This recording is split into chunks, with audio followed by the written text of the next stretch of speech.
बेटा आज जो हम पढ़ेंगे टॉपिक वो है बॉन्ड एनर्जी। और बॉन्ड जो एनर्जी है बहुत ही अहम टॉपिक है, क्योंकि जो रिएक्टिविटी किसी भी रिएक्शन की जो रिएक्टिविटी है वो डिपेंड करती है उसकी बॉन्ड एनर्जी पे। बॉन्ड एनर्जी पे डिपेंड करती है, और उसकी जो बॉन्ड लेंथ है या बॉन्ड आर्डर है या बॉन्ड की पोलरिटी है, इन पे डिपेंड करती है bond energy.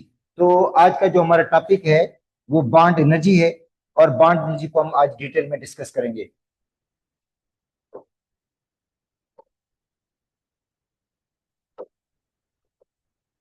Bond energy actually, जो बॉन्ड एनर्जी है उसको दो तरह से, दो सेंस में हम लेते हैं।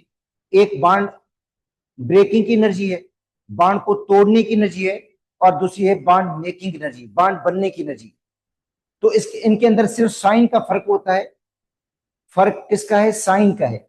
जो बॉन्ड ब्रेकिंग एनर्जी है वो पॉजिटिव की होती है, वो इंडोथर्मिक है, एनर्जी एब्जॉर्ब होती है। और जो बॉन्ड जब बनता है तो एनर्जी रिलीज होती है। जो एनर्जी रिलीज होती है उसको भी हम बॉन्ड एनर्जी ही कहते हैं जब बॉन्ड बनता है।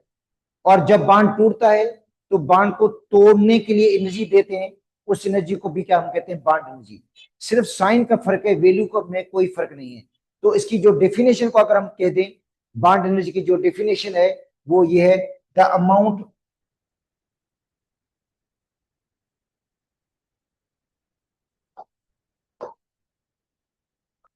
Amount of energy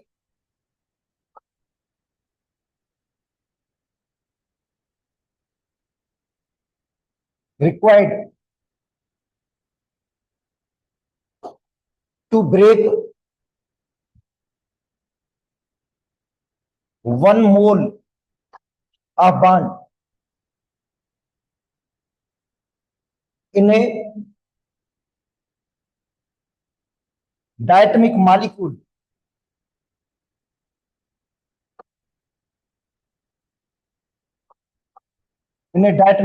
is called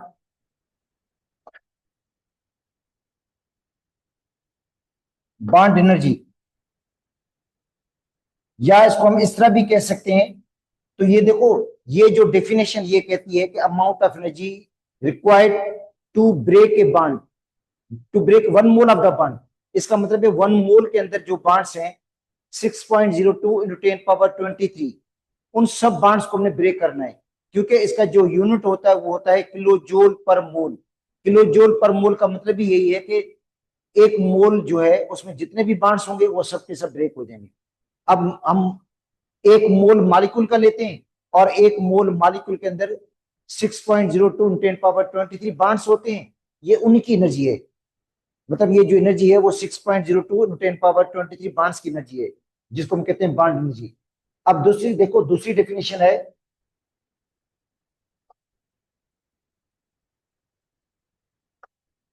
the amount of energy released, amount of energy released, जो अमाउंट एनर्जी का रिलीज होता है in the formation of 1 mole of bond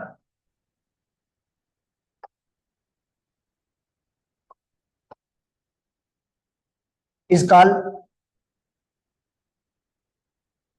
bond energy. उस एनर्जी को भी हम क्या कहेंगे? बॉन्ड एनर्जी बोलते हैं।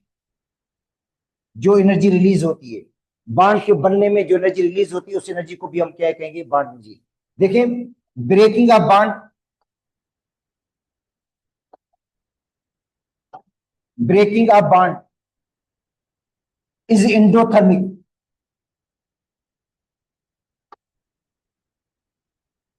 जो ब्रेकिंग ऑफ बॉन्ड है वो एंडोथर्मिक है, और हीट एब्जॉर्ब होती है। एंड मेकिंग ऑफ बॉन्ड,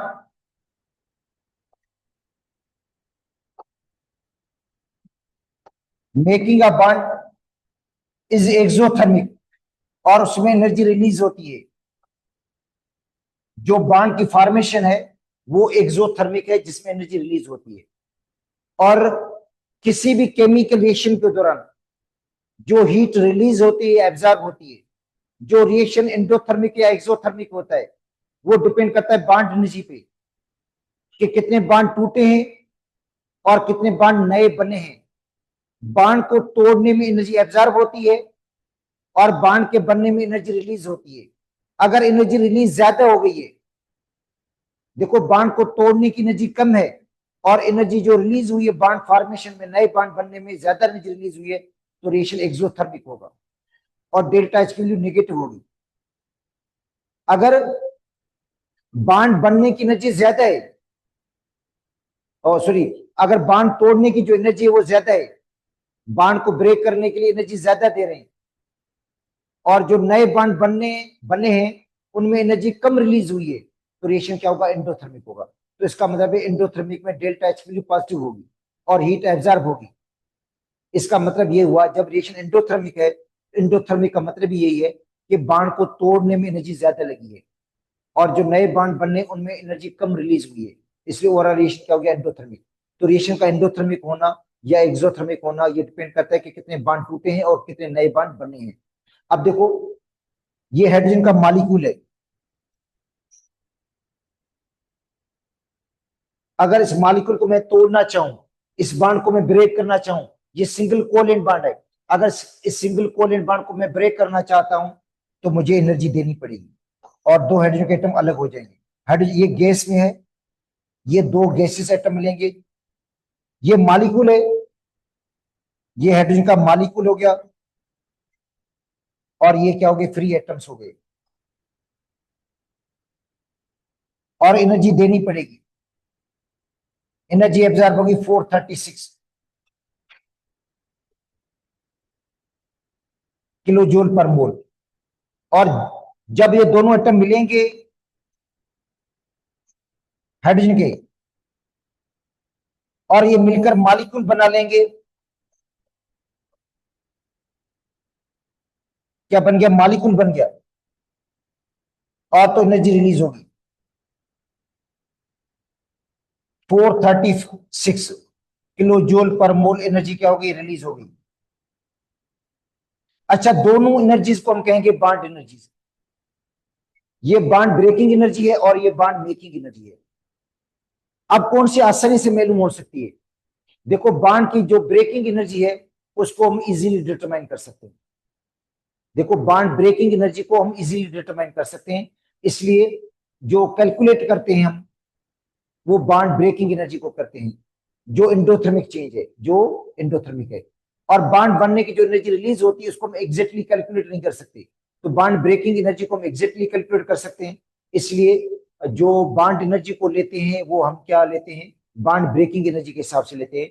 मगर बॉन्ड जो मेकिंग होती है, बॉन्ड का जो बनता है, उसमें भी एनर्जी उतनी ही रिलीज होती है जितनी तोड़ने के लिए चाहिए होती है उसको। ये हाइड्रोजन की बॉन्ड एनर्जी है। अब आते हैं ऑक्सीजन, डबल बॉन्ड है, ये ऑक्सीजन गैस है, दो एटम अलग हो गए ऑक्सीजन के और आपको एनर्जी देनी पड़ेगी 495 किलो जूल पर मोल इसको तोड़ने के लिए। अच्छा, जब ऑक्सीजन के दोनों एटम आपस में मिल जाएंगे, ये गैस में ऑक्सीजन, ये भी गैस ऑक्सीजन, ये मिलकर O2 बना लेंगे, O2 मॉलिक्यूल बनाएंगे, O2 गैस बना लेंगे और एनर्जी रिलीज कितनी कर लेंगे? 495 किलो जूल पर मोल। ये एनर्जी क्या करेंगे? ये रिलीज कर देंगे। और जिस एनर्जी को हम क्या कहते हैं? Bond energy. ये वैल्यू भी क्या है? बॉन्ड एनर्जी है। बॉन्ड को, ये बॉन्ड बनने की एनर्जी और ये बॉन्ड ब्रेक होने की एनर्जी है। अच्छा, अब देखें नाइट्रोजन, नाइट्रोजन के अंदर ट्रिपल बॉन्ड है। जब इस बॉन्ड को हम ब्रेक करते हैं तो दोनों नाइट्रोजन के एटम अलग हो जाते हैं, ये नाइट्रोजन गैस, ये नाइट्रोजन के एटम अलग हो गए और इसकी जो एनर्जी है बॉन्ड को ब्रेक करने की वो 941 है किलो जूल पर मोल। मगर आपको एक बात और बता दूं, कि हमारी जो पुरानी किताब है, अभी जो नई किताब है, ये उसके बॉन्ड एनर्जी में थोड़ा थोड़ा फर्क है। जो पुरानी किताब है उसमें नाइट्रोजन की जो बॉन्ड एनर्जी है 946 है, इसके अंदर 941 है। और शायद पुरानी किताब में जो ऑक्सीजन की बॉन्ड एनर्जी थी वो शायद 498 थी, इसके अंदर शायद 495 है। और इसके अलावा जो हाइड्रोजन की बॉन्ड एनर्जी थी पुरानी किताब के अंदर 435 है, अब नई किताब के अंदर 436 है। तो थोड़ा बॉन्ड एनर्जी में ये वैल्यूज के अंदर थोड़ा फर्क है। अब नाइट्रोजन के जो एटम्स हैं, दो एटम मिलकर मॉलिक्यूल बना लेते हैं। देखो ये दो एटम मिलकर क्या बना लिया, मॉलिक्यूल उन्होंने बनाया, और ये मॉलिक्यूल बन गया, एनर्जी रिलीज होगी 941। एनर्जी क्या हुई है, रिलीज हुई है। अच्छा, stability of the molecule,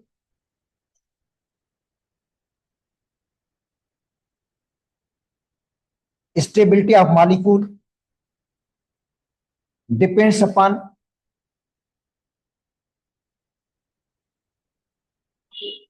bond energy.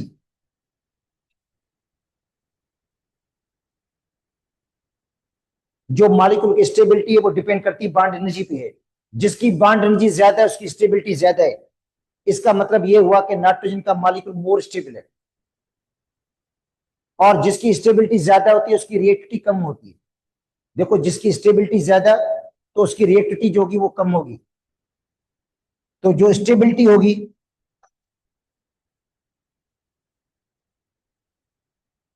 Directly proportional है बॉन्ड एनर्जी के।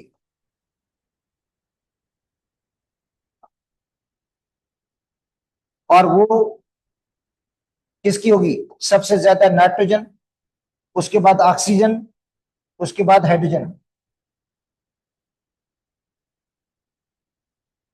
और जो रिएक्टिविटी है, रिएक्टिविटी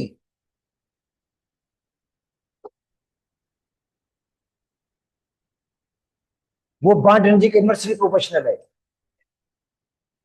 देखो जो रिएक्टिविटी है वो बॉन्ड एनर्जी के इनवर्सली प्रोपोर्शनल है।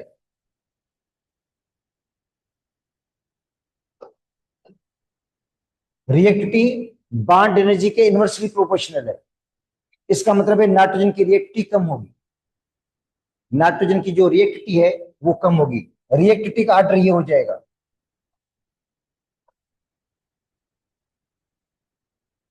Hydrogen is more reactive than oxygen, and oxygen is more reactive than nitrogen. Hydrogen इसलिए ज्यादा रिएक्टिव है कि हाइड्रोजन की बॉन्ड एनर्जी कम है। अगर किसी की बॉन्ड एनर्जी हाइड्रोजन से भी कम होगी तो उसकी रिएक्टिविटी क्या होगी, ज्यादा होगी फिर। तो ये तो मैं बॉन्ड एनर्जी के हवाले से कह रहा हूं कि रिएक्टिविटी का ऑर्डर ये होगा। अच्छा, और जिन मॉलिक्यूल्स की जो जब वो बॉन्ड बनता है और वो इंडोथर्मिक चेंज है तो वो लेस स्टेबल होगा। सपोज करते हैं ए प्लस बी, ये मिलकर एक मॉलिक्यूल बनाया उन्होंने, ए बी मॉलिक्यूल बन गया, और डेल्टा एच की वैल्यू जो पॉजिटिव है, ये क्या होगा, लेस स्टेबल होगा।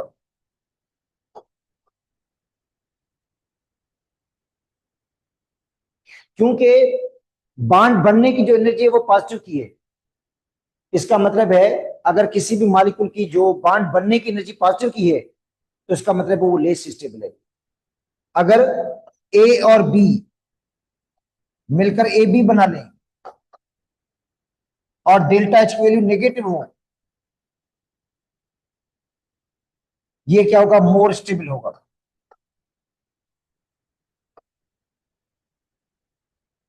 क्या होगा, मोर स्टेबल होगा।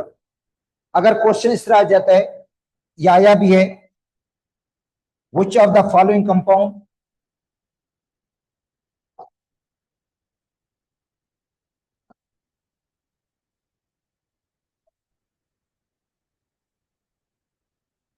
इज लीस्ट स्टेबल, कि कौन सा कंपाउंड जो लीस्ट स्टेबल है, हैविंग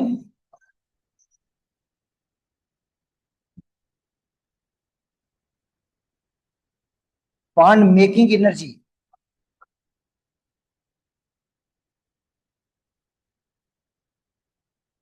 जो बॉन्ड की मेकिंग एनर्जी है, अब देखो ऑप्शन ए की वैल्यू डेल्टा एच की एंथैल्पी सपोज करते हैं उसकी वैल्यू है 100 किलो जूल पर मोल, और जो बी है डेल्टा एच की value 80 kilo calorie per mole, और जो सी है वो है delta H minus 120 kilo joule per mole, और जो डी है वो है डेल्टा एच की value minus 180 kilo calorie per mole. और आपसे पूछा जाता है कि कौन सा मॉलिक्यूल जो है वो लीस्ट स्टेबल है, तो जो जिसकी वैल्यू ज्यादा पॉजिटिव की होगी, जिसकी डेल्टा एच वैल्यू ज्यादा पॉजिटिव की है, कौन सी वैल्यू? Bond making energy. अगर बॉन्ड मेकिंग एनर्जी नेगेटिव की है तो स्टेबल है, अगर बॉन्ड बनने की जो एनर्जी है वो नेगेटिव की है तो स्टेबल है, अगर बॉन्ड बनने की एनर्जी पॉजिटिव की है तो इसका मतलब लीस्ट स्टेबल है, तो इसका जवाब ये होगा। अब देखो यहाँ पे आप कहेंगे 100, मगर ये किलो जूल है और वो किलो कैलोरी है, और 1 किलो कैलोरी के अंदर 4.18 किलो जूल, सॉरी, एक जो कैलोरी है उसके अंदर 4.18 जूल होते हैं, तो इसका मतलब है ये वैल्यू बड़ी होगी, ये जो वैल्यू होगी वो ज्यादा होगी, और ये है भी पॉजिटिव की, है भी पॉजिटिव की, ये भी पॉजिटिव है, ये भी पॉजिटिव है, और इसके अंदर जो मोर स्टेबल होगा वो ये वाला कंपाउंड होगा 180 किलो कैलोरी पर मोल वाला। तो यहां से हमें पता चलता है, बॉन्ड एनर्जी से पता चलता है स्टेबिलिटी के बारे में। तो जिस मॉलिक्यूल की जो बॉन्ड एनर्जी है, अगर पॉजिटिव की बॉन्ड एनर्जी है, बॉन्ड बनने की एनर्जी, मैं बोल रहा हूं बॉन्ड बनने की एनर्जी, बॉन्ड टूटने की एनर्जी तो वैसे भी पॉजिटिव की होती है, मैं बॉन्ड बात कर रहा हूं बॉन्ड बनने की एनर्जी। अगर जिस कंपाउंड की बॉन्ड बनने की जो एनर्जी है वो पॉजिटिव की है, उसका मतलब है वो लीस्ट स्टेबल है, और जिस कंपाउंड की बॉन्ड बनने की एनर्जी नेगेटिव है वो स्टेबल है, और जितनी ज्यादा नेगेटिव होगी वो ज्यादा स्टेबल होगा। जैसे नाइट्रोजन की 941 है नेगेटिव की, वो स्टेबल है, मगर मैं बॉन्ड बनने की एनर्जी बोल रहा हूं। अच्छा, अब आते हैं बॉन्ड एनर्जी जो है वो किस पे डिपेंड करती है, फैक्टर्स को डिस्कस कर रहे हैं अब। देखो, bond energy depends upon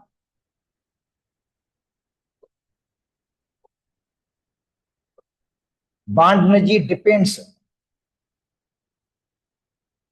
upon, भाई बॉन्ड एनर्जी किस पे डिपेंड करेगी? एक तो डिपेंड करेगी बॉन्ड की पोलरिटी पे।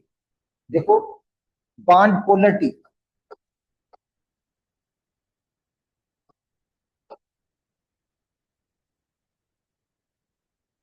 बॉन्ड की पोलरिटी पे डिपेंड करती है।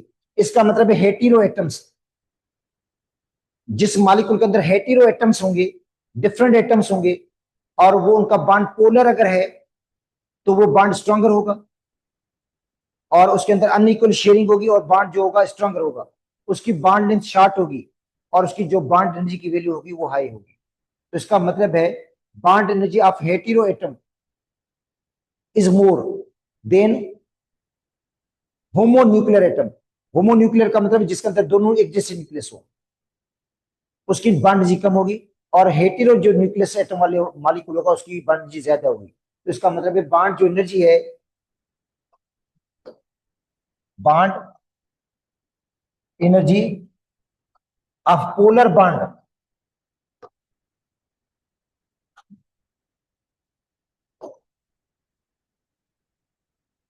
इज मोर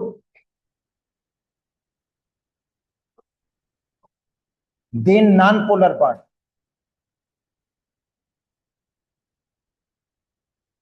जो बॉन्ड एनर्जी है वो पोलर बॉन्ड की ज्यादा होती है नॉन पोलर से। ठीक है, अब देखो इसमें मैं एक ले रहा हूं HCl, ये पोलर है, ये पार्शियली नेगेटिव और ये पार्शियली पॉजिटिव, क्योंकि आपको पता है क्लोरीन जो है वो मोर इलेक्ट्रोनेगेटिव एटम है, क्लोरीन की इलेक्ट्रॉन ज्यादा है, और क्लोरीन क्या करता है, बॉन्डिंग इलेक्ट्रॉन को अपनी तरफ अट्रैक्ट कर लेता है। ये जो बॉन्डिंग इलेक्ट्रॉन है उनको क्लोरीन अपनी तरफ अट्रैक्ट कर लेता है, इसलिए HCl गैस ये पोलर है, ये HCl गैस क्या है, पोलर है, और इसमें एटम के दरमियान अट्रैक्शन स्ट्रॉन्गर है, इसलिए इसकी जो बॉन्ड एनर्जी होगी वो ज्यादा होगी। जब बॉन्ड टूटेगा हाइड्रोजन एटम अलग हो जाएगा गैस के फॉर्म में, और क्लोरीन एटम अलग हो जाएगा गैस के फॉर्म में, और इसकी जो बॉन्ड एनर्जी की वैल्यू होगी वो होगी 431 किलो जूल पर मोल, जो ज्यादा है। तो ये पोलर बॉन्ड है। अब देखो क्लोरीन क्लोरीन, इनका बॉन्ड नॉन पोलर है,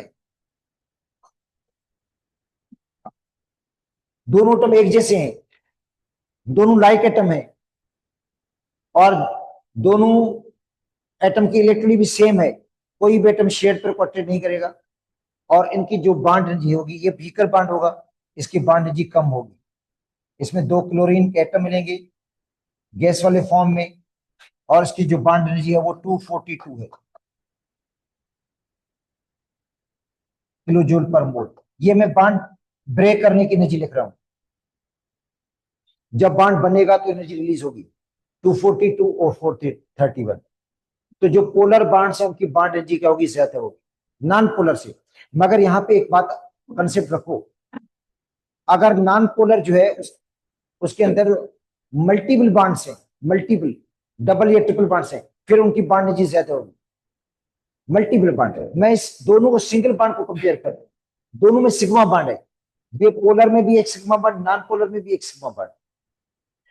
मगर अगर ना जो है डायटोमिक मॉलिक्यूल है और जिसके अंदर मल्टीपल बॉन्ड्स हैं, तो फिर मल्टीपल बॉन्ड्स की वजह से उसकी बॉन्ड एनर्जी ज्यादा होगी। जैसे नाइट्रोजन की ज्यादा बॉन्ड एनर्जी है, तो उसका रीजन कुछ और है, उसके अंदर मल्टीपल बॉन्ड्स हैं जिसकी वजह से उसकी बॉन्ड एनर्जी ज्यादा है। अच्छा, सेकंड जो है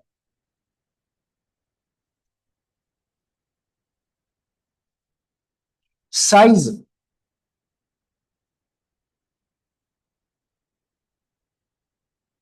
ऑफ बॉन्डेड एटम्स। जो बॉन्डेड एटम्स हैं, जो आपस में बॉन्ड बना रहे एटम्स, उनका साइज अगर सिमिलर है, अगर उनका साइज सिमिलर है तो बॉन्ड लेंथ कम होगी, एटम एक दूसरे के करीब होंगे, बॉन्ड ज्यादा स्ट्रॉन्गर होगा, और बॉन्ड एनर्जी की वैल्यू हाई होगी। ठीक है, तो बॉन्ड एनर्जी की वैल्यू उसकी ज्यादा होती है जिसका साइज छोटा हो, और जिस बॉन्डेड एटम का साइज बड़ा होगा उसकी बॉन्ड एनर्जी की वैल्यू कम होगी। देखो bond energy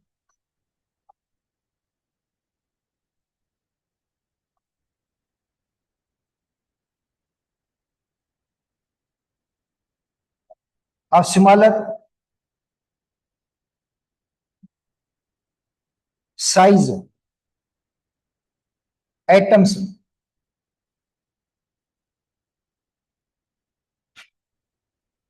is more than larger size atoms। जो बॉन्ड एनर्जी होगी वो स्मॉल साइज के जो मॉलिक्यूल्स होंगे जिनके अंदर एटम भी छोटे होंगे, उनकी बॉन्ड एनर्जी ज्यादा होगी। किससे? ऐसे मॉलिक्यूल से जिनमें बड़े एटम हो। जैसे मैं बात कर रहा हूं हाइड्रोजन की,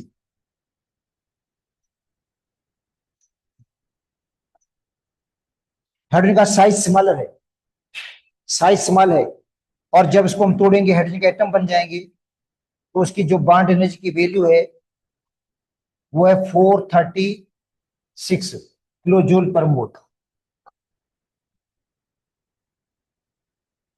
अच्छा, क्लोरीन का लार्जर साइज है, chlorine larger size,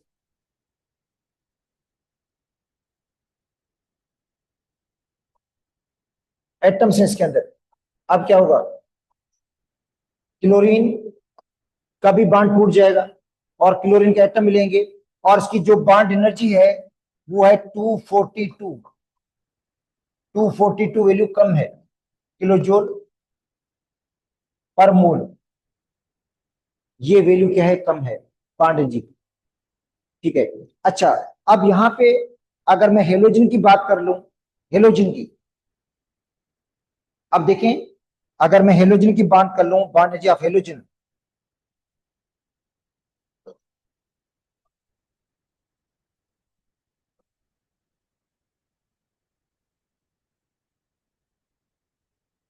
bond energy किसकी? हेलोजन की। तो ट्रेंड क्या होना चाहिए भाई? हेलोजन के मालिक्यूल, अच्छा, हेलोजन के मालिक्यूल में फ्लोरीन का साइज बहुत छोटा है, इसका मतलब फ्लोरीन की बॉन्ड एनर्जी कम होगी, क्लोरीन की ज्यादा होगी, ब्रोमीन की उससे भी ज्यादा होगी, आयोडीन की उससे भी, सॉरी, जो फ्लोरीन की जो होगी वो सबसे ज्यादा होगी, उसके बाद क्लोरीन की कम होगी, ब्रोमीन की कम होगी, आयोडीन की उससे भी कम होगी, क्योंकि आयोडीन का साइज लार्जर है। ये ट्रेंड होना चाहिए, मगर इस तरह का ट्रेंड नहीं है। मतलब ये ट्रेंड नहीं है कि जिसके अंदर फ्लोरीन की बॉन्ड एनर्जी ज्यादा हो, उसके बाद क्लोरीन, उसके बाद ब्रोमीन, उसके बाद आयोडीन, ये वाला ट्रेंड नहीं है। हालांकि फ्लोरीन का साइज छोटा है, फ्लोरीन का जो साइज है वो छोटा है, तो फ्लोरीन की बॉन्ड एनर्जी हाई होनी चाहिए, मगर ये ट्रेंड सही नहीं है। रीजन क्या है उसका? रीजन ये है कि फ्लोरीन का साइज इंतहाई छोटा है, स्मॉलर साइज है, और फ्लोरीन के जो वैलेंस इलेक्ट्रॉन्स होते हैं, वैलेंस इलेक्ट्रॉन्स एक दूसरे को रिपेल करते हैं। देखो फ्लोरीन का साइज बहुत छोटा है, और फ्लोरीन के जो वैलेंस शेल है, ठीक है, उसके अंदर एक फ्लोरीन के पास भी 3 लोन पेयर होते हैं, दूसरे फ्लोरीन के पास भी 3 लोन पेयर है। अच्छा, वो लोन पेयर की आपस में रिपल्शन होती है, रिपल्शन की वजह से बांड के अंदर वाइब्रेशन आ जाती है, बांड के अंदर क्या हो जाती है? वाइब्रेशन। और बांड की वाइब्रेशन की वजह से वो बांड कमजोर हो जाता है, और जिसकी वजह से फ्लोरीन की बांड जी कम हो जाती है। तो ट्रेंड ये गलत हो जाता है, ये ट्रेंड गलत हो गया। ये जो हम पढ़ रहे थे कि भाई जिस मॉलिक्यूल का साइज छोटा होगा उसकी बांड एनर्जी ज्यादा होगी, ये ट्रेंड यहाँ पे गलत हो गया। ऊपर जिस ट्रेंड की मैं बात कर रहा था वो ट्रेंड यहाँ पे गलत हो रहा है, तो ये ध्यान में रखना कि यहाँ पे ये ट्रेंड नहीं चलेगा। अच्छा, यहाँ पे क्या होगा फिर? क्लोरीन की बांड एनर्जी ज्यादा होगी ब्रोमीन से, ब्रोमीन की बांड एनर्जी ज्यादा होगी फ्लोरीन, फ्लोरीन यहाँ पे आएगा, उसके बाद आयोडीन यहाँ पे आएगा। ये ट्रेंड करेक्ट है बांड एनर्जी का, बांड एनर्जी का ये ट्रेंड करेक्ट है, ये ट्रेंड करेक्ट नहीं है। अच्छा, इस ट्रेंड को किसकी बेस पे हम कह रहे थे कि सही है? छोटे साइज की वजह से। हम चाहते थे कि भाई फ्लोरीन का साइज छोटा है तो फ्लोरीन का बॉन्ड ज्यादा मजबूत होगा, मगर फ्लोरीन का बॉन्ड ज्यादा मजबूत नहीं है। रीजन रीजन ये कि फ्लोरीन का साइज बहुत छोटा है, और उसके जो लोन पेयर्स हैं, जो नॉन बॉन्डिंग पेयर्स है, एक दूसरे को क्या करते हैं? रिपेल करते हैं, और जिसके वजह से बॉन्ड के अंदर थोड़ी वाइब्रेशन हो जाती है, और वो बॉन्ड कमजोर हो जाता है, इसलिए उसकी बॉन्ड एनर्जी की वैल्यू कम हो जाती है, और क्लोरीन की जो बॉन्ड एनर्जी की वैल्यू है वो ज्यादा हो जाती है, उसके बाद ब्रोमीन, उसके बाद फ्लोरीन आता है, उसके बाद आयोडीन आता है। तो ये ट्रेंड जरूर याद रखना, ये करेक्ट ट्रेंड है बॉन्ड जी के बारे में। अच्छा, उसके बाद है तीसरा ट्रेंड। अच्छा, वो है multiple bond.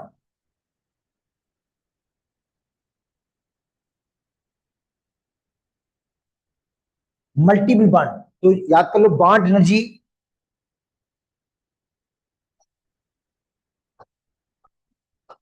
Of multiple bond, bond energy of multiple bond is मोर।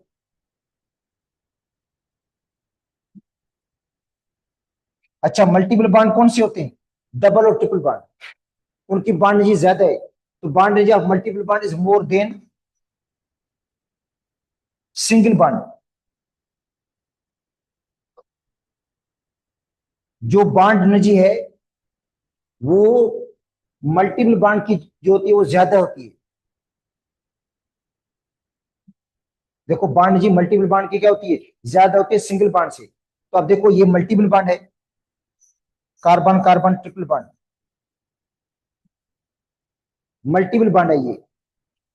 और इसकी जो बॉन्ड लेंथ है, देखो यहां पे मैं लिख देता हूं, थोड़ी जगह की कमी है, नीचे थोड़ा लिख देता हूं। चलो मैं लिख देता हूं यहाँ पे कार्बन कार्बन ट्रिपल बॉन्ड, इसकी जो बॉन्ड लेंथ है, बॉन्ड लेंथ कम है, बॉन्ड लेंथ है 1.20, और एनर्जी कितनी है?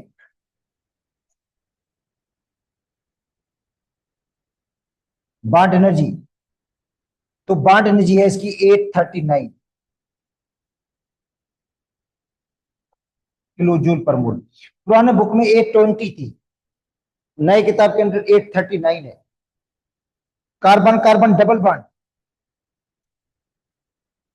1.34, और इसकी जो एनर्जी है 614 किलो जूल पर मोल। और यहां पे लिख देता हूं, carbon carbon single bond, carbon carbon के दरमियान जो सिंगल बॉन्ड है, इसकी जो बॉन्ड लेंथ है, बॉन्ड लेंथ वो 1.54 है, और जो बॉन्ड एनर्जी है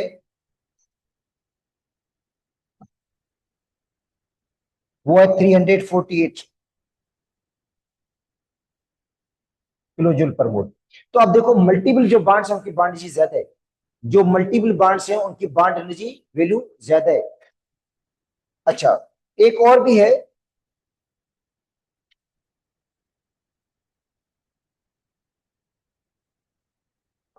बॉन्ड लेंथ।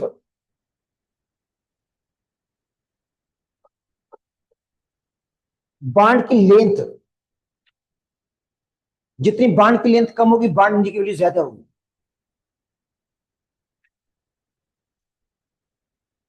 तो बॉन्ड एनर्जी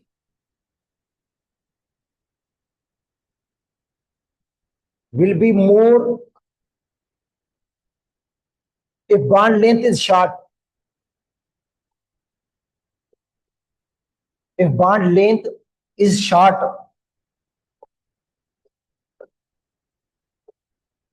अब जिसकी मिसाल मैंने अभी बताई आप लोगों को, ये समझे, इसके अंदर बॉन्ड लेंथ वाला भी बात आ गई।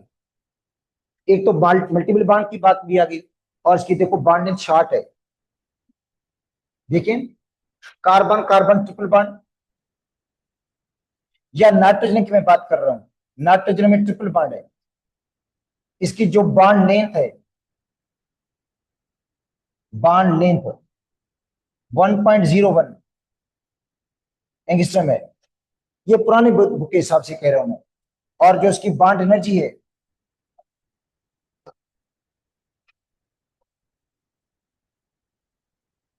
941 है किलो जूल पर मोल।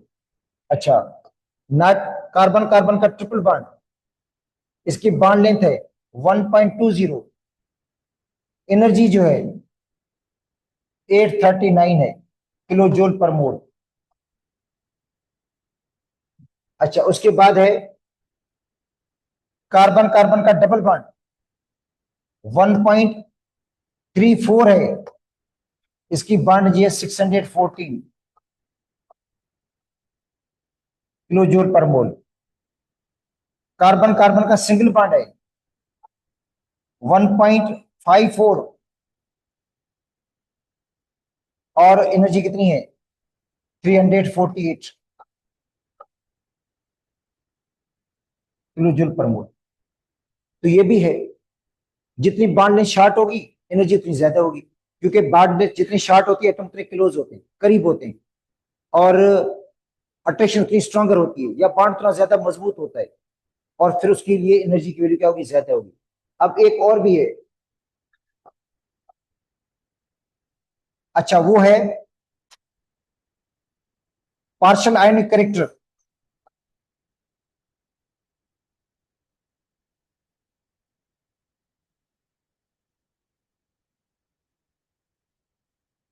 देखो, पार्शियल आयनिक करेक्टर, तो जो बॉन्ड एनर्जी है उसकी ज्यादा होती है जिसके अंदर पार्शियल आयनिक करेक्टर ज्यादा होता है। अच्छा, पार्शियल आयनिक करेक्टर डिपेंड करता है डिफरेंस ऑफ द इलेक्ट्रोनेगेटिविटी पे। देखो, बॉन्ड एनर्जी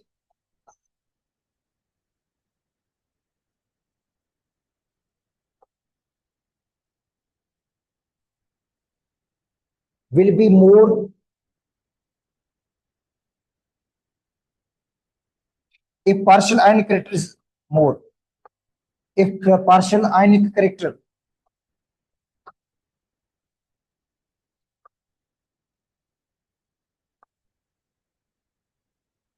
is more, अगर पार्शियल आयनिक करेक्टर ज्यादा होगा तो बॉन्ड की वैल्यू ज्यादा होगी। अच्छा, partial ionic character, partial ionic character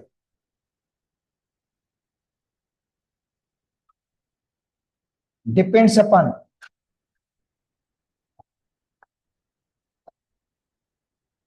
difference of electronegativity, difference of electronegativity,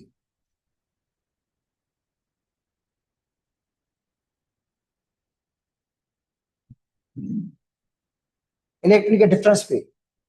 इसका मतलब है जितना इलेक्ट्रॉन का डिफरेंस ज्यादा होगा उतना पार्शियल आयनिक करेक्टर ज्यादा होगा और बॉन्ड एनर्जी की वैल्यू ज्यादा होगी। देखो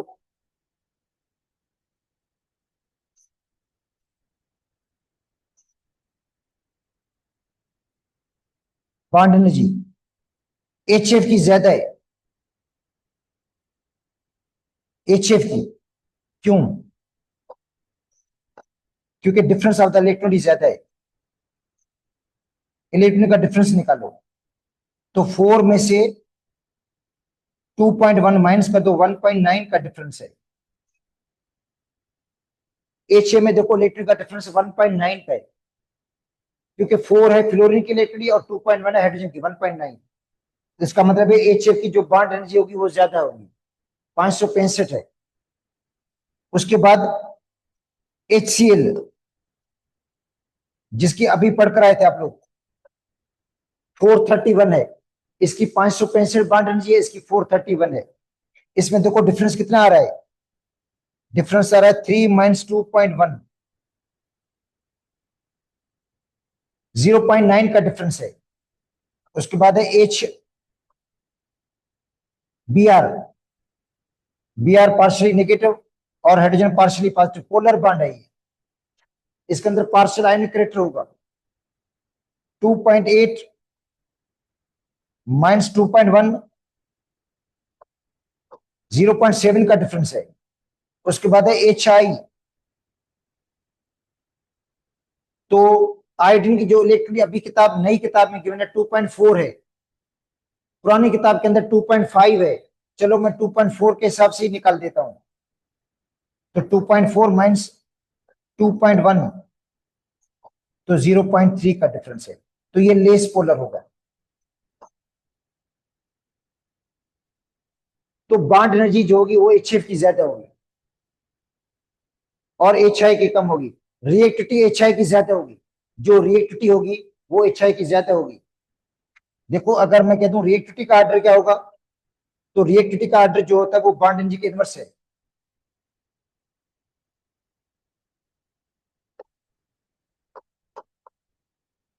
देखो रिएक्टिविटी का जो आर्डर है वो बॉन्ड एनर्जी के इनवर्स है।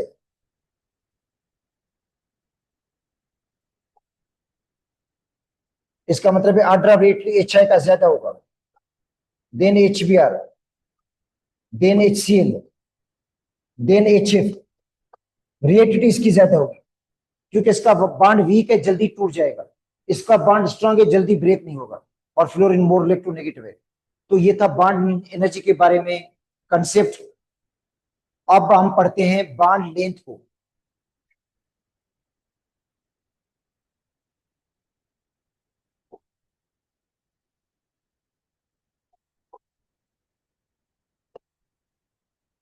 देखो बॉन्ड लेंथ, अच्छा तो ये बॉन्ड लेंथ जो होता है एक्चुअली दो न्यूक्लियाई के बीच में जो डिस्टेंस है, दो न्यूक्लियाई के जो बीच में डिस्टेंस है उस डिस्टेंस को हम कहते हैं बॉन्ड लेंथ। देखिए क्लोरीन या हाइड्रोजन, ये हाइड्रोजन है, ये हाइड्रोजन का एटम है और ये भी हाइड्रोजन का एटम है, ये भी हाइड्रोजन का एटम और ये भी हाइड्रोजन का एटम है। इनके दो न्यूक्लियाई है, उन न्यूक्लियस के बीच में जो डिस्टेंस है इस डिस्टेंस को हम कहते हैं बॉन्ड लेंथ। अच्छा होता क्या है, होता ये है कि मॉलिक्यूल के अंदर जो एटम्स हैं वो क्लोज होते हैं, करीब होते हैं, ठीक है। और उन एटम्स में जो दो न्यूक्लियाई है उनके बीच वाला जो फासला उसको हम क्या कहते हैं, बॉन्ड लेंथ बोलते हैं, इसको कहते हैं बॉन्ड लेंथ। मगर एटम के अंदर वाइब्रेशन होती रहती है, एटम्स जो है उनके बॉन्ड्स के अंदर क्या होती रहती है, वाइब्रेशन। वाइब्रेशन की वजह से एग्जैक्ट बॉन्ड डिस्टेंस मालूम करना बहुत मुश्किल है, या एग्जैक्ट जो बॉन्ड लेंथ है उसको मालूम करना बहुत मुश्किल है। फिर हम क्या लेते हैं, हम लेते हैं एवरेज उसका, क्या लेते हैं, एवरेज डिस्टेंस लेते हैं। उस एवरेज डिस्टेंस को हम क्या कहते हैं, बॉन्ड लेंथ। तो average distance between two nuclei is called bond length. अब ये दोनों हाइड्रोजन एटम है, ये उनके बीच में बॉन्ड लेंथ है। इससे क्लोरीन के एटम होंगे, उनके दो न्यूक्लियर के बीच में जो डिस्टेंस होगा उस डिस्टेंस को हम क्या कहते हैं, बॉन्ड लेंथ। तो हम कह सकते हैं बॉन्ड लेंथ क्या है,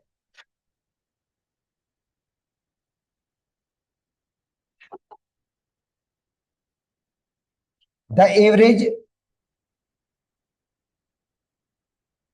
डिस्टेंस बिटवीन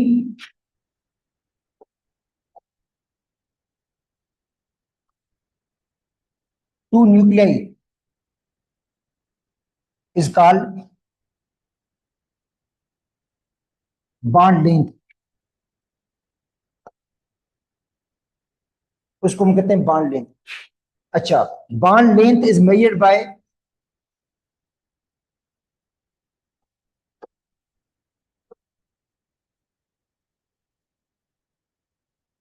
जो बॉन्ड लेंथ है is measured by x ray analysis.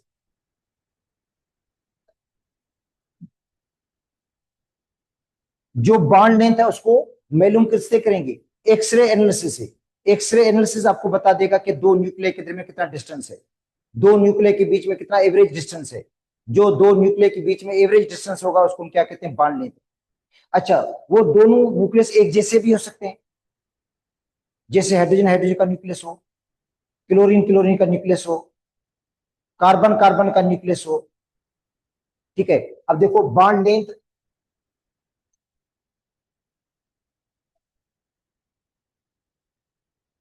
Of carbon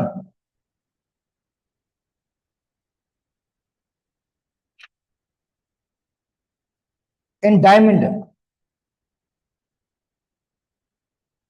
is 1.54।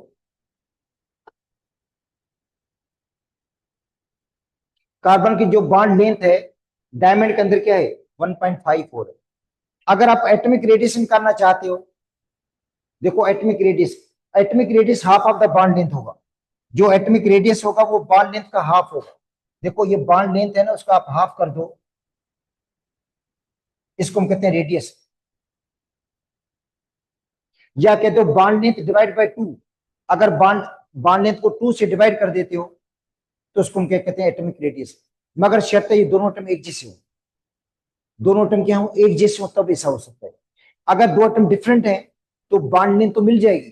देखो दो एटम अगर डिफरेंट है तो बॉन्ड लेंथ आपको मिल जाएगी, मगर उसको टू से डिवाइड नहीं करना है। उसमें ये होगा कि एटॉमिक रेडियस मालूम करने के लिए एक अगर एटम का रेडियस आपको पता है तो दूसरे का निकाल सकते हैं। देखो बॉन्ड लेंथ में से एक एटम का रेडियस निकाल दो तो दूसरे एटम का रेडियस मिल जाएगा। अगर दोनों एटम एक जैसे हैं तो टू से डिवाइड करोगे तो आपको क्या मिलेगा, एटॉमिक रेडियस मिलेगा। तो एटॉमिक रेडियस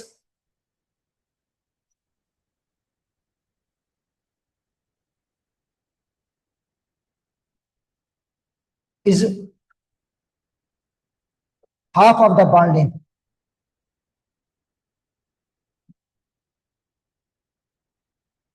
ये क्या होता है, बॉन्ड लेंथ का हाफ होता है। देखो atomic radius is half of the bond length between to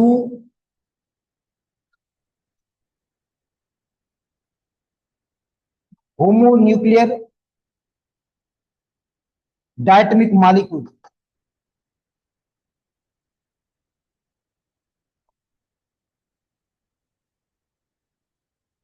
अच्छा देखो, एटॉमिक रेडियस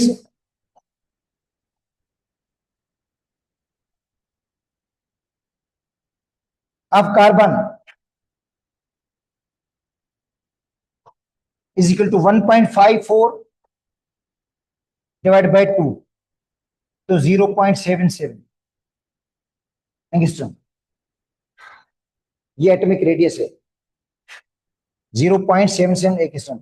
और एक जो एंगस्ट्रम है, एक एंगस्ट्रम 10⁻⁻10 मीटर या 10⁻⁻8 सेंटीमीटर के बराबर होता है।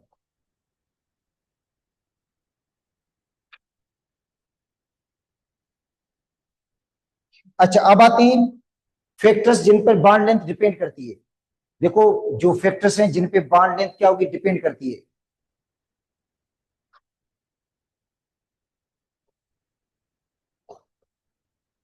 Bond length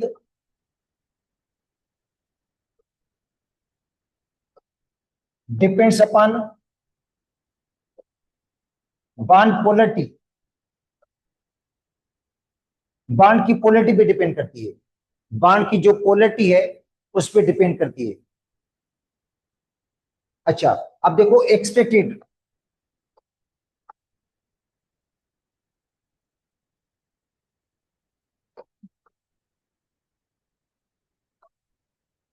expected bond distance और बॉन्ड डिस्टेंस या bond length of HF is 1.01। जो एक्सपेक्टेड है, मतलब जिसका हमने एक्सपेक्ट किया था कि इसकी जो बॉन्ड लेंथ HF की 1.01 होनी चाहिए, but actual bond distance is, but actual bond distance,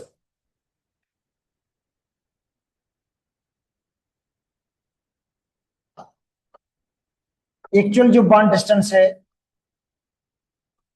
in HF is 0.9, कम होगी।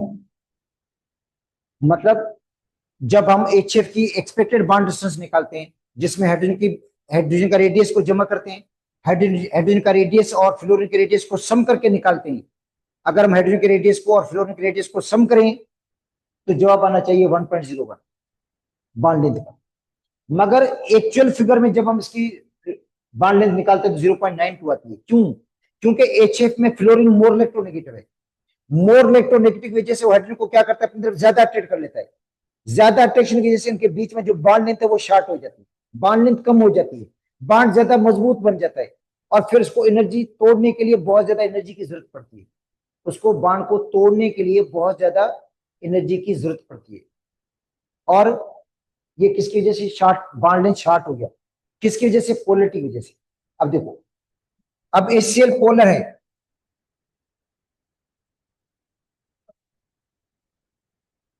पोलर है। इसकी जो बॉन्ड डिस्टेंस है या बॉन्ड लेंथ, ये बराबर है 1.27 एंगस्ट्रॉम। 1.27 है। और क्लोरीन नॉन पोलर है।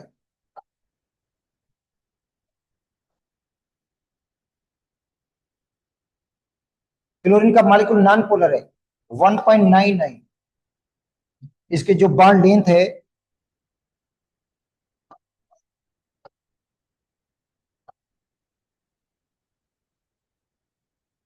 1.99 है। तो इसका मतलब है नॉन पोलर जो बॉन्ड है उसकी बॉन्ड लेंथ देखो लॉन्गर है, और जो पोलर है उसकी बॉन्ड लेंथ शॉर्ट है। और इसमें HF में भी वही मिसाल दी गई है कि HF की जो एक्सपेक्टेड बॉन्ड डिस्टेंस था वो 1.01 था, मगर एक्चुअल बॉन्ड डिस्टेंस क्या 0.92 है, तो कम हो गया।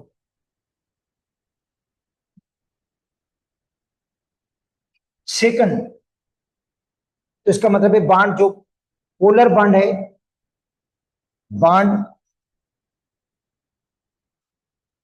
Length of polar bond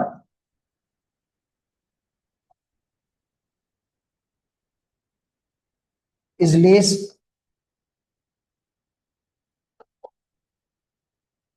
then non polar bond.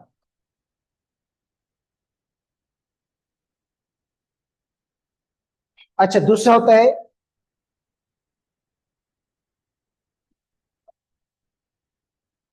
Size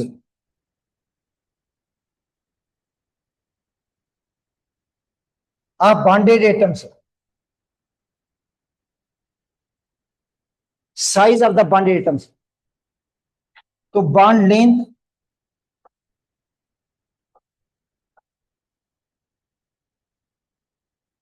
will be short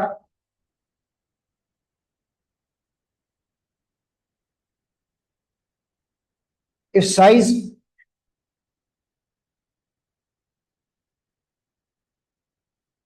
of bonded atom is smaller। अगर बॉन्डेड एटम का साइज छोटा है तो बॉन्ड लेंथ क्या होगी, कम होगी। अब देखो हाइड्रोजन का साइज बहुत छोटा है, तो उसकी जो बॉन्ड लेंथ है इज 0.76 एंगस्ट्रॉम होती है। देखो कम है, बहुत कम है। सबसे बॉन्ड लेंथ कम इसकी है, हाइड्रोजन के मॉलिक्यूल की है। देखो सबसे, अगर क्वेश्चन आ जाता है कि बॉन्ड लेंथ किसकी कम है, नाइट्रोजन के मॉलिक्यूल की कम है या हाइड्रोजन के मॉलिक्यूल की कम है, तो बच्चे बहुत ज्यादा ये क्वेश्चन गलत कर लेते हैं। वो समझते हैं कि नाइट्रोजन की जो बॉन्ड एनर्जी है वो बहुत हाई है, इसलिए नाइट्रोजन की जो बॉन्ड लेंथ होगी वो कम होगी। तो नाइट्रोजन की जो बॉन्ड लेंथ है 1.01 है, और इसकी कितनी है 0.76, क्योंकि इसका साइज ही छोटा है, आइटम का साइज छोटा है इससे। अब देखो नाइट्रोजन से तो HF की बॉन्ड लेंथ कम है, देखो 0.92 है। इसके अलावा क्लोरीन की देखें, क्लोरीन का साइज बड़ा है,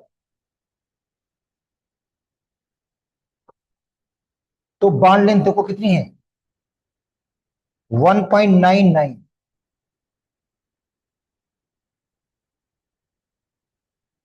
अच्छा bond length of halogen,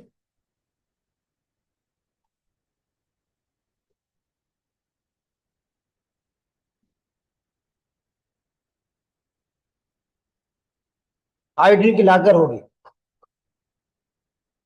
iodine की जो बॉन्ड लेंथ है वो लॉन्गर बॉन्ड लेंथ है।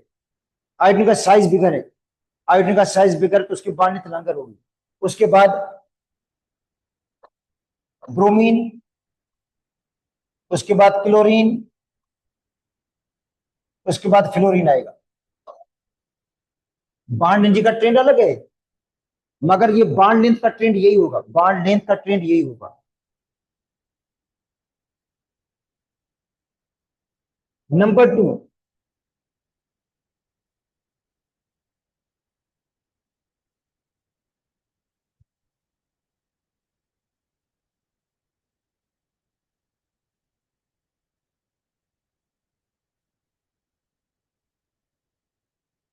Bond order.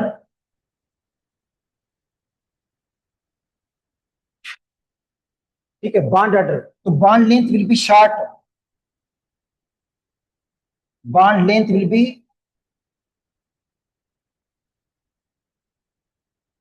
Short if bond order is more।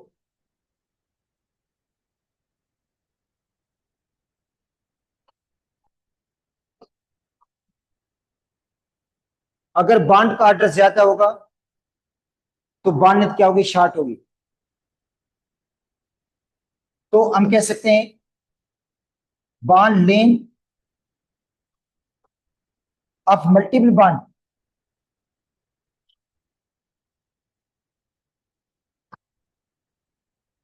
Is short than single bond.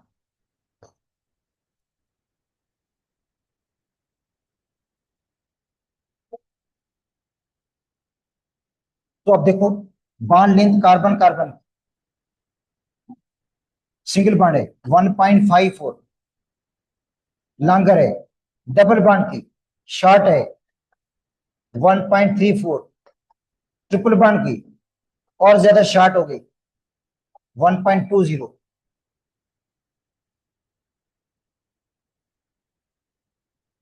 अच्छा अब आते हैं जो बॉन्ड ऑर्डर है और बॉन्ड एनर्जी का रिलेशनशिप क्या है।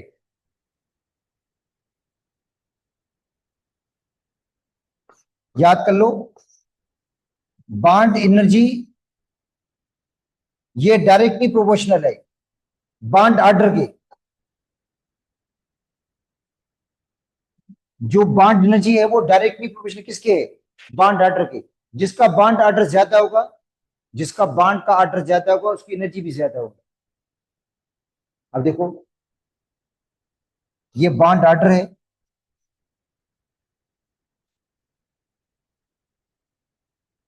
और bond order carbon carbon triple bond का ज्यादा है।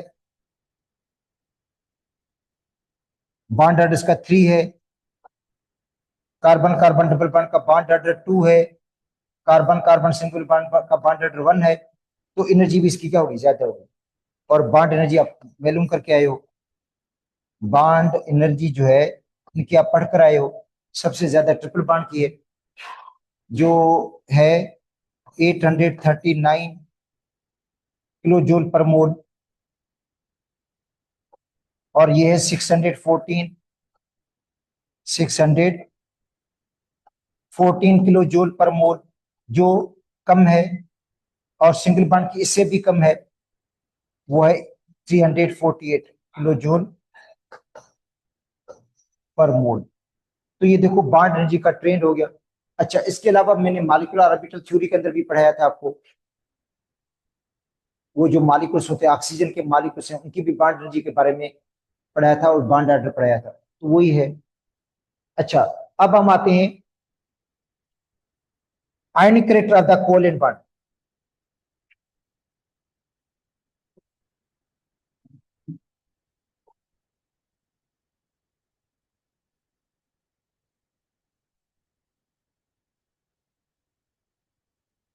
आयनिक character of the covalent bond मतलब जो कोवैलेंट बॉन्ड है उनका आयनिक कैरेक्टर। देखें, कोवैलेंट बॉन्ड जो होते हैं वो दो तरह के हैं, एक होते हैं पोलर, एक होते हैं नॉन पोलर। देखो ये नॉन पोलर है। नॉन पोलर में कौन है? Hydrogen, chlorine, oxygen, nitrogen. इनमें क्या होता है? क्लोरीन में, क्लोरीन में आपको पता है आक्सीजन में 7 इलेक्ट्रॉन हैं। दूसरे क्लोरीन के पे आक्सीजन में 7 इलेक्ट्रॉन हैं।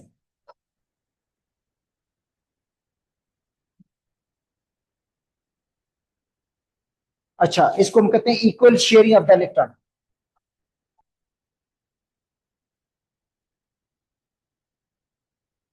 Equal sharing of the electron से मुराद ये है,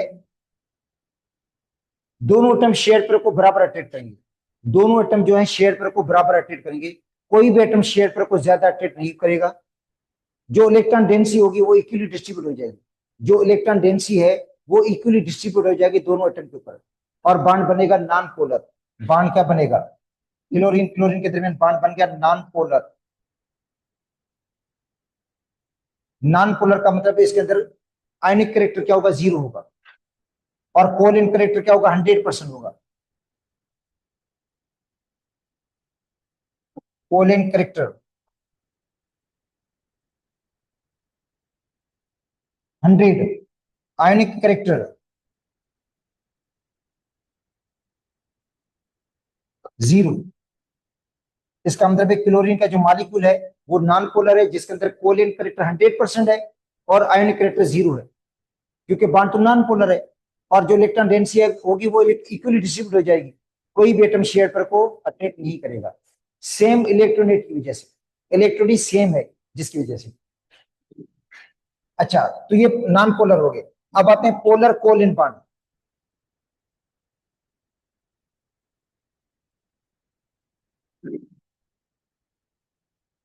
HF, वाटर, HCl, HBr, ये पोलर कोवैलेंट बॉन्ड है। अब देखो HF में H के पास एक इलेक्ट्रॉन होता है, और फ्लोरीन के पास 7 इलेक्ट्रॉन्स होते हैं। ये शेयरिंग करते हैं इलेक्ट्रॉन्स की। इस पेयर को हम कहते हैं shared pair.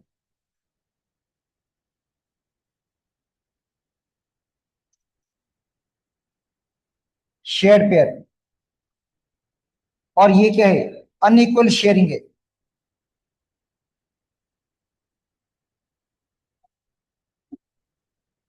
Unequal sharing of the electrons. Unequal sharing of the electron का मतलब है जो एटम होंगे वो शेयर पर को बराबर अट्रैक्ट नहीं करेंगे, एक कम अट्रैक्ट करेगा, दूसरा ज्यादा अट्रैक्ट करेगा। अब क्या होगा, एच जो है उसके ऊपर पार्शियल पॉजिटिव चार्ज आ जाती है, और सीएल के ऊपर पार्शियल नेगेटिव चार्ज आ जाती है, और सीएल नहीं, सॉरी सीएल नहीं, मगर फ्लोरीन के ऊपर पार्शियल नेगेटिव चार्ज आ जाती है, जो फ्लोरीन है उसके ऊपर नेगेटिव चार्ज आ जाती है, और ये बॉन्ड बन गया पोलर बॉन्ड। पोलर बॉन्ड, और जो इलेक्ट्रॉन डेंसिटी है पोलर बॉन्ड के अंदर, पोलर बॉन्ड के अंदर जो इलेक्ट्रॉन डेंसिटी होती है वो शिफ्ट हो जाती है मोर इलेक्ट्रोनेगेटिव एटम की तरफ। मोर इलेक्ट्रोनेगेटिव एटम कौन है, फ्लोरीन। इसका मतलब है इलेक्ट्रॉन क्लाउड जो होगा वो फ्लोरीन के ऊपर शिफ्ट हो जाएगा, इसलिए फ्लोरीन के ऊपर पार्शियल नेगेटिव चार्ज आ जाएगी, और हाइड्रोजन के ऊपर पार्शियल पॉजिटिव चार्ज आएगी। इसको हम कहेंगे डेल्टा पॉजिटिव, इसको हम कहेंगे डेल्टा नेगेटिव। पार्शियल पॉजिटिव और पार्शियल नेगेटिव चार्जेस आ गई, इस बांड को कहते हैं पोलर बांड। पोलर बांड जो होता है वो 100% कोवैलेंट नहीं होता। Polar bond it contains ionic character, it contains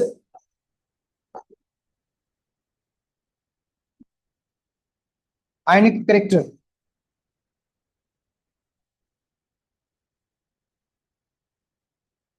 अच्छा, ionic character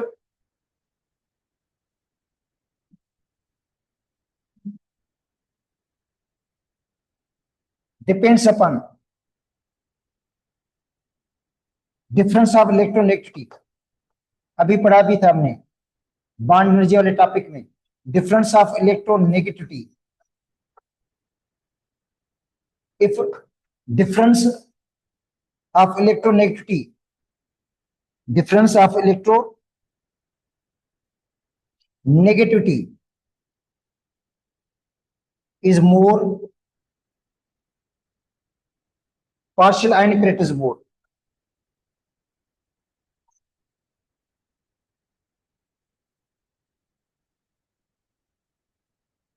partial ionic current is more।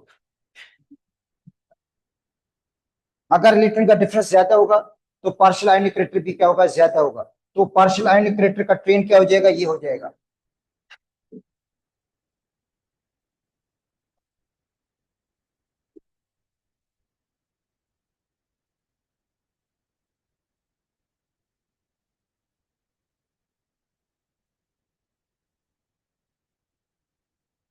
H F का ज्यादा होगा एच सी एल से,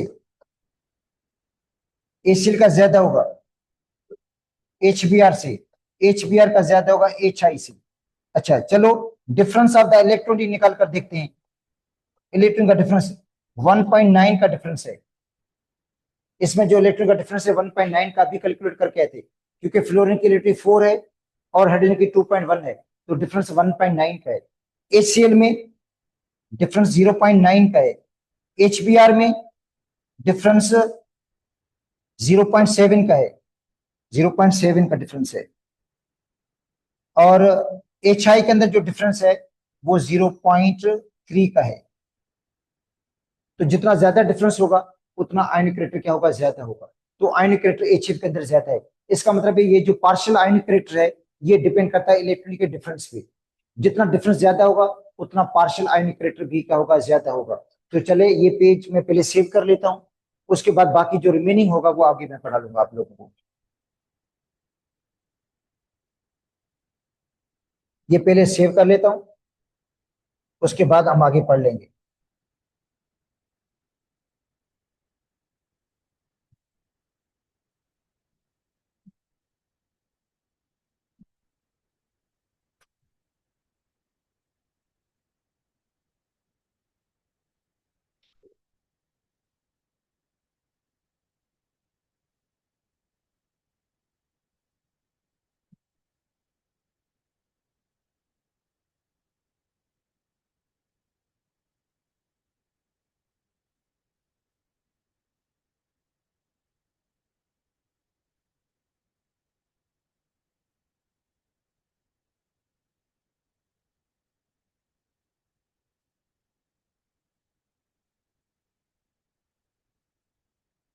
अच्छा देखो, partial ionic character,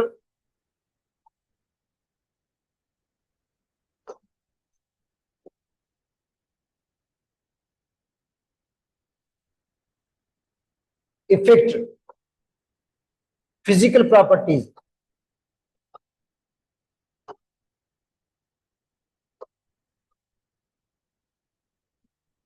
of molecules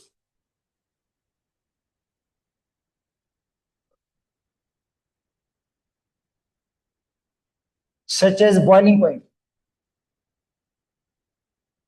जैसा कि बॉइलिंग पॉइंट को फिट करेगा पार्शियल आयनिक करेक्टर।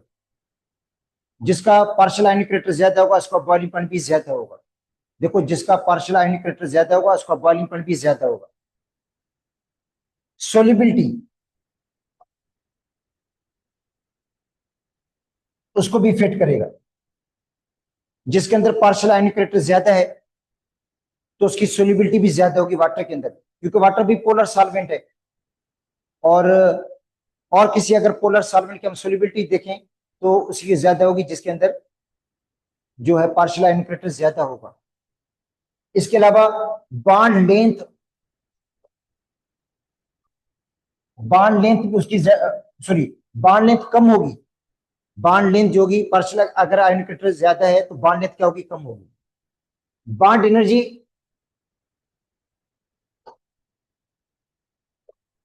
ज्यादा होगी। अब देखो, पार्शियल आयनिक करेक्टर जो है, partial ionic character directly proportional है किसके, बॉन्ड एनर्जी के। बॉन्ड की जो एनर्जी है उसके डायरेक्टली प्रोपोर्शनल है।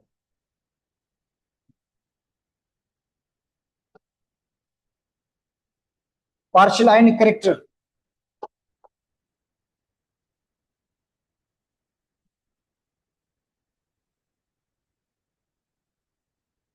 इनवर्सली प्रोपोर्शनल है बॉन्ड लेंथ के।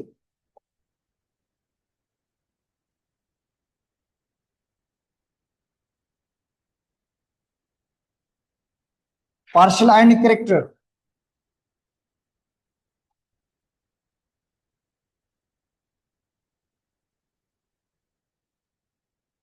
डायरेक्टली प्रोपोर्शनल है बॉइलिंग पॉइंट के।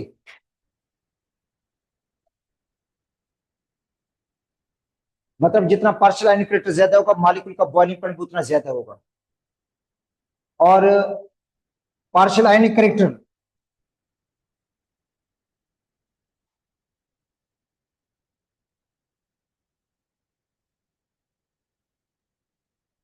सोलिबिलिटी की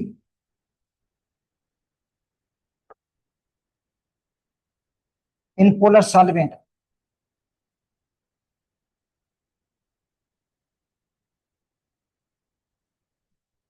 अच्छा, अब देखिए बॉइलिंग पॉइंट के हवाले से मैं आपको एक चीज बता दूं। अगर मैं 7वें ग्रुप की बात करूं तो बॉइलिंग पॉइंट एचएफ का ज्यादा है, क्योंकि इसके अंदर हाइड्रोजन बॉन्डिंग स्ट्रॉन्गर होती है। वही हाइड्रोजन बॉन्डिंग स्ट्रॉन्गर है क्योंकि फ्लोरीन मोर इलेक्ट्रोनेगेटिव है तो उसके अंदर पार्शियल आयनिक करेक्टर भी ज्यादा होगा। मगर एक चीज और बता दूं आपको मैं बॉइलिंग पॉइंट के हवाले से। देखो, बॉइलिंग पॉइंट अब ग्रुप 7 थे हेड्राइड,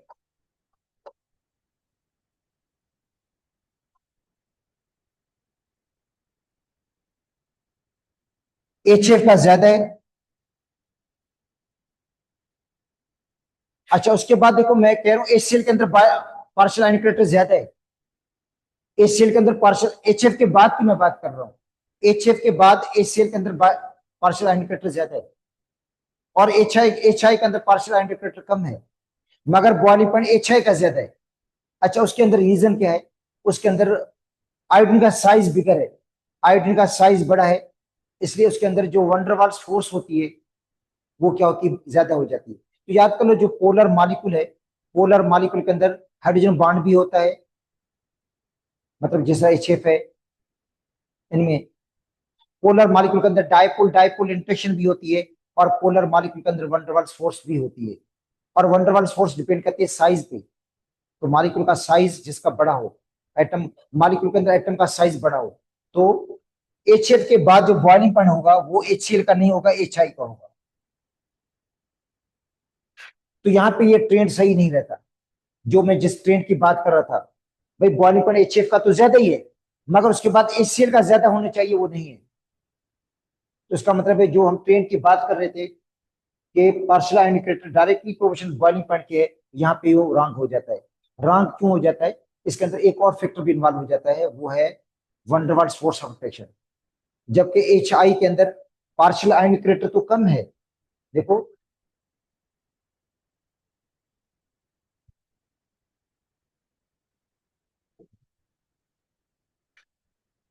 अच्छा, ये इससे पहले मैंने पढ़ा दिया था वो, सॉरी। अब वो पेज में चेंज कर रहा था, मगर एक्चुअली वो पेज वो डिलीट कर दिया मैंने, उसको सेव करके फिर डिलीट कर दिया था। तो उसके अंदर मैंने लिखा भी था कि पार्शियल आयनिक करेक्टर जो है वो एच आई का सबसे कम है, मगर बॉइलिंग पॉइंट जो एच आई का है वो एच एफ के बाद आता है। तो उसका रीजन आयोडीन का लार्जर साइज है, और आयोडीन के अंदर वंडरवाल्स फोर्स ऑफ रोटेशन ज्यादा है इसकी वजह से। तो इसके बाद क्या आएगा? एच बी आर आएगा, उसके बाद एच आई आता है। तो कहाँ कहाँ पे ये ट्रेंड जो रिजल्ट वो नहीं देते? जिस तरह बाड एनर्जी के ट्रेंड में मैंने आपको बताया था कि जिसका साइज छोटा होता है उसकी बाड एनर्जी की वैल्यू ज्यादा होती है, मगर वो फ्लोरीन के अंदर सही नहीं है। फ्लोरीन का साइज बहुत ही छोटा है, और फ्लोरीन के जो नॉन बॉन्डिंग पेयर्स होते हैं एक दूसरे को रिपेल करते हैं, बॉन्ड के अंदर वाइब्रेशन आ जाती है, बॉन्ड उसका वीक हो जाता है। इसकी वजह से बॉन्ड एनर्जी उसकी कम हो जाती है, जो आपको मैंने ट्रेंड बता दिया था। तो उसी ट्रेंड को भी यहाँ पे भी वही तकरीबन ट्रेंड से फॉलो हो जाता है कि एच एफ के बाद एच आई का जो बॉइलिंग पॉइंट है वो ज्यादा है।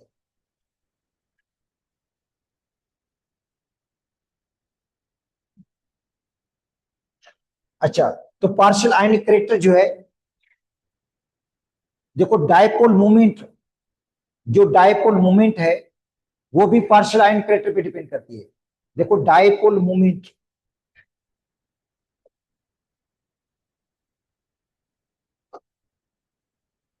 डिपेंड्स अपॉन,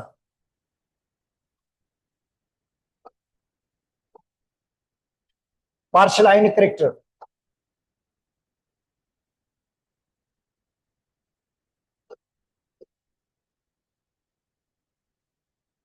हम कह सकते हैं डायपोल मूवमेंट जो है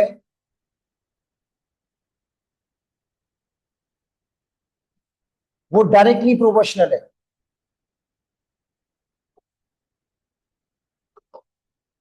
पार्शियल आयनिक करेक्टर पे।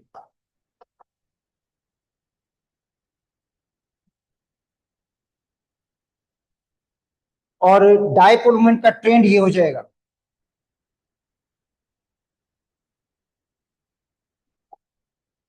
एच एफ की ज्यादा होगी एचसीएल से, एचसीएल की ज्यादा है एचबीआर से, एचबीआर की ज्यादा है एच आई से। अब देखो, क्योंकि इसके अंदर पार्शियल आयनिक करेक्टर ज्यादा है, इन सबका जो पार्शियल आयनिक करेक्टर है वो ज्यादा है, तो डायपोल मूवमेंट भी ज्यादा होगी। अच्छा, dipole movement,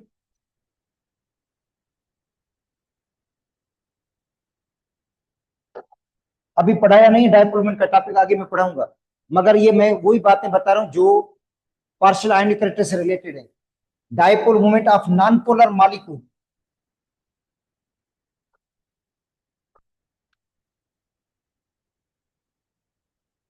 non polar diatomic molecule,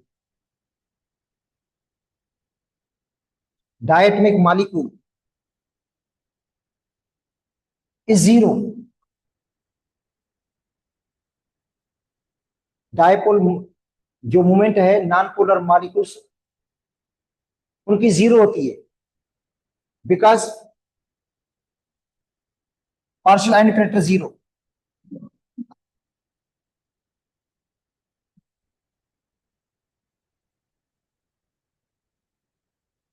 उनका पार्शियल आयनिक करेक्टर जीरो है। जिस तरह Cl2, जैसे Br2, जैसे I2, जैसे H2, जैसे O2, नॉन पोलर है। नॉन पोलर तो उनका आयनिक करेक्टर जीरो है, तो डायपोल मूवमेंट भी जीरो है। इन सबके डायपोल मूवमेंट जीरो है, क्योंकि इलेक्ट्रॉन का डिफरेंस जीरो है।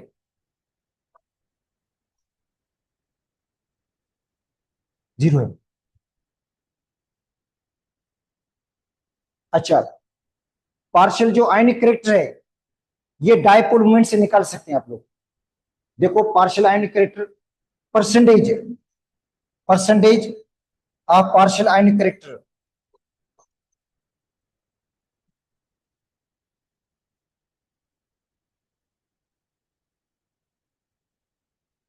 इज डिटरमाइंड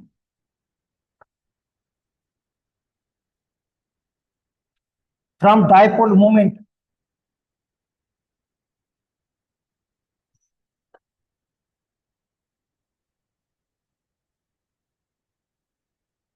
अच्छा किस तरह, तो percentage partial ionic character is equal to dipole moment observe, जो डायपोलमेंट ऑब्जर्व है, मतलब जो डायपोलमेंट प्रैक्टिकली आप मालूम करते हो, डायपोलमेंट जो प्रैक्टिकली मालूम करते हो, divide by mu ionic theoretically.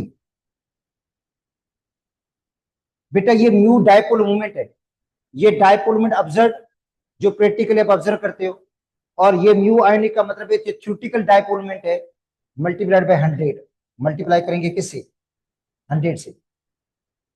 अच्छा अगर ये फॉर्मूला लगाएंगे तो पता चलता है HF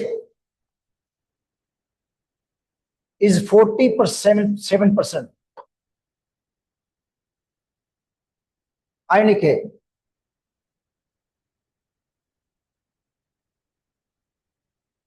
HF जो है वो 47% आयनिक है। HCl is 17% आयनिक। ये इनकी वैल्यूज हैं।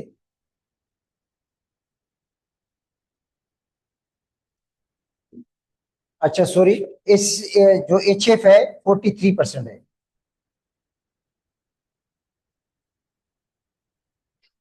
47 है, 43,